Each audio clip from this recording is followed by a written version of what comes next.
বন্ধু সাগরের এতদিনের ধৈর্য সহকারে তার চুলটা সে যত্ন সহকারে রেখে দিয়েছিল, কিন্তু হঠাৎই তার সিদ্ধান্তে সে চুলটা আবার কেটে ফেলতেছে। তো এই বিষয়ে বন্ধু তোমার অনুভূতিটা একটু আমাদের মাঝে শেয়ার করো, যে তোমার এত ধৈর্যের চুলটা তুমি কেটে ফেলতেছো, তোমার তোমার অনুভূতিটা আমাদের মাঝে বলো আর কি। ভাই তোমার তো সুন্দর লাগতেছে, যথেষ্ট সুন্দর লাগতেছে। এক্ষেত্রে আমি আমাদের কাটিং ইঞ্জিনিয়ার শাইনকে একটু বলবো যে তুমি একটু বলো যে তাকে চুলে ভালো লাগতেছে নাকি সে চুলটা কেটে ফেলবে।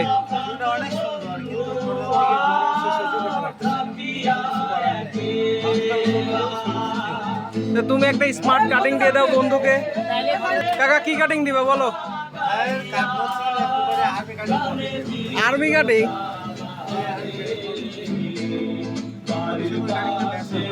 ভাই এতদিনের চুল তোর মায়া লাগতেছে না?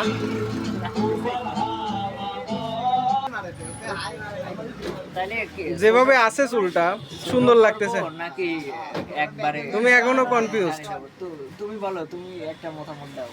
আমার হিসেবে তোমার চুলে খারাপ লাগে না, তোমার চুলে যথেষ্ট ভালো লাগতেছে, কিন্তু এখন তুমি গরমের যে অজুহাতটা দিচ্ছ, আসলে গরমে তোমাকে অনেক সাফোকেশন হচ্ছে, এটা বুঝতেছি। নাকি এই সাইড কেটে ফেলবো?